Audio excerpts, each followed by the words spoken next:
Have you ever wondered why you suddenly can't enjoy that peanut butter sandwich that you once loved so much as a kid? Could your environment be turning against you, making you sneeze in places that you once felt safe? What if your own immune system decided to rewrite the rules on you, leaving you allergic to your favorite things? Today, we're diving into the wild world of allergies, those unexpected party crashers that can turn your day upside down. Now, let's break it down with some fun and quirky allergy information that'll make you go, wait, what?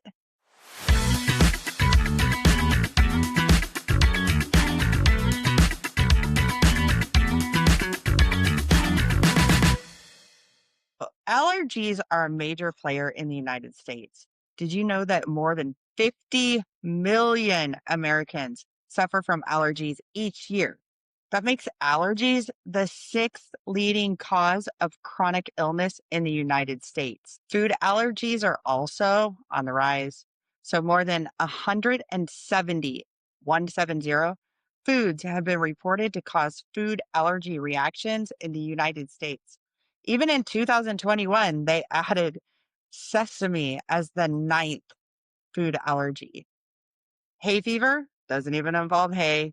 Despite its name, hay fever doesn't mean you're allergic to hay, nor does it mean that you're going to have a fever. It actually is an allergic reaction from pollen from trees or grass or even those pesky weeds that are in your yard. Another one is your pet. They might make you sneeze. Household pets like cats, dogs, guinea pigs, birds, they can trigger these allergic reactions through their skin cells, their saliva, and also their urine.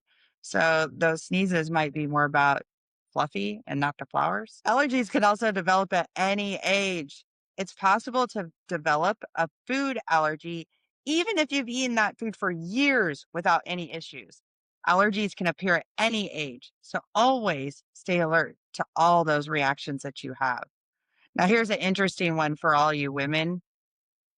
Menstrual cycles, they can worsen it. It's higher levels of hormones, such as estrogen, during menstruation can intensify allergy symptoms like runny noses, itchy eyes. Even expectant mothers experience the same thing too. So here's the thing. Early introduction helps keep the immune system so it just doesn't overreact. Allergies can also be very, very costly. The cost of nasal allergies is around 3 billion to 4 billion each year, and food allergies is around 25 billion annually. That's a high price for just some sniffles and sneezes now, right? Not all symptoms are obvious though.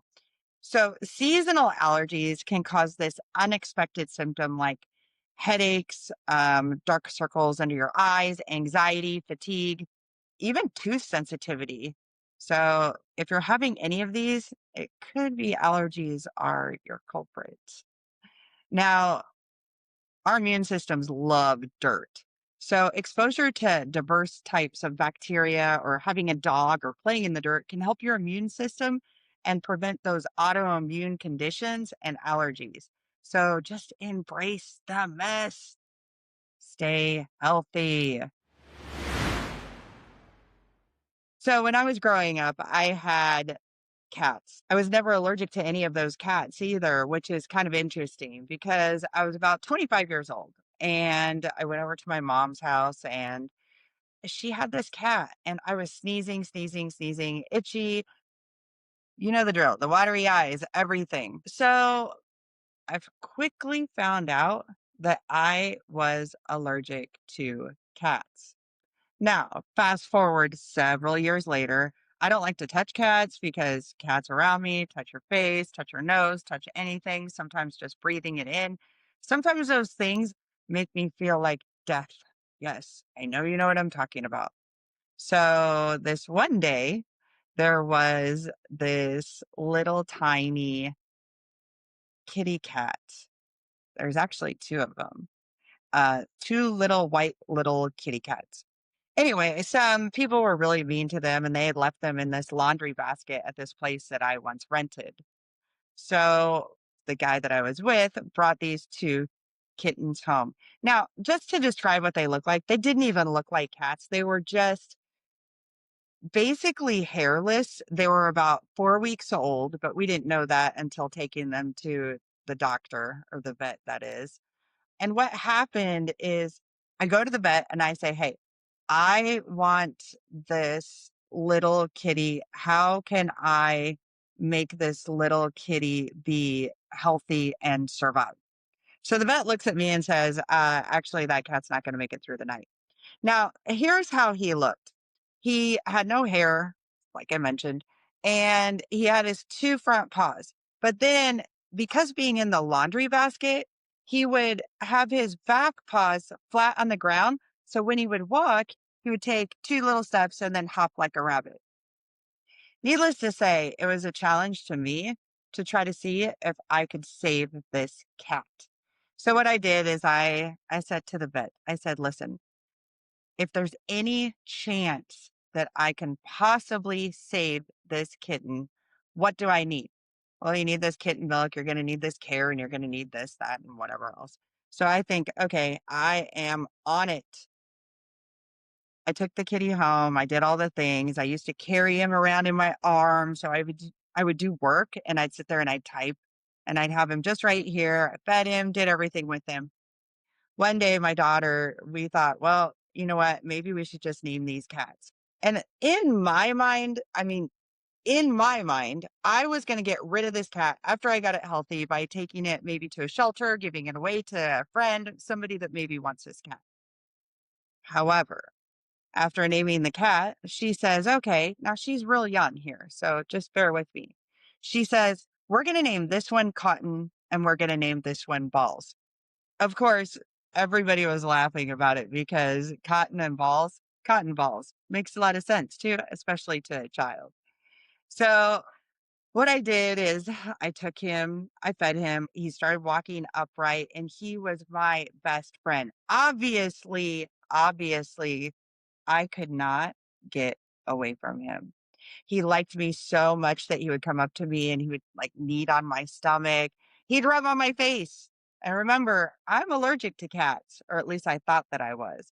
I guess the dander, when you're exposed to it, that kind of gets in your system and it makes you more able to tolerate the cat.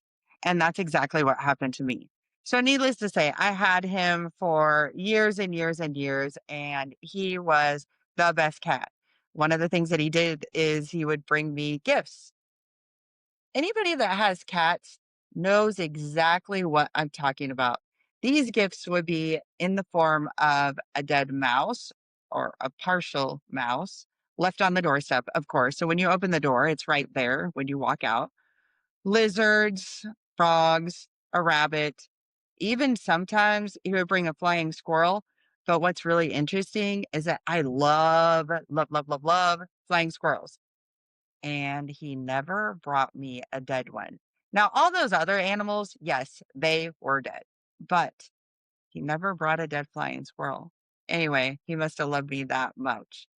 That's my story when it comes to allergies. And I'll tell you, if you have a cat or you have a dog and you think that you're allergic to them, if you get them young enough and you get that exposure, you might, and I just say might, you might be able to overcome that with that particular animal. As for all the rest of the cats, I'm so allergic to them now. My mom's house, she has cats. And when I go there, I almost can't even walk in. It's so bad.